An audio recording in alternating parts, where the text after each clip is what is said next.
Hello guys, welcome to our laag-laag. Mauni siya karon ang amo ang gibuhat. Sakyan na mo si Fred, parta na ba na mong bugatan no, luoy na kay si Fred nga among gisakyan. Kana si Fred mao na siya si motor. Kana siya ang dagway sa daghang pinya aning lugaran ni. Dili gyud namo mahurot og libot tungod kay sa partidyon niyang dagahana. Mao na siya ang kalapdon sa pinyahan ani nga lugar. Nagsorbi mi diri sa kabukiran kay wala may mangdakop, kay wala may mga helmet, kay naa mi dinhi o walay harang diri nga dapit. So makita na to kung unsa kadaghan ang pinya nga amo ang gilibot-libot.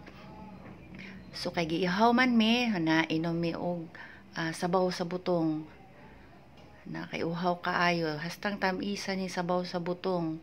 Na mao nang hitsura sa isa nga niinom og sabaw sa butong, giuhaw na gyud siya sa paglibot-libot sa kadaghan nga pinya sa among palibot. So kay ilaha ang sabaw, ako ang unod na kuyo kayo og atayr ang nagsubo sa kuha o naghungit kay nakakuan pa gyud, nakakot pa nga murag na ay kuan pang attorney ang iyang attire samtang nangadto ra man mig kabukiran na siya paspas kay mo hungit.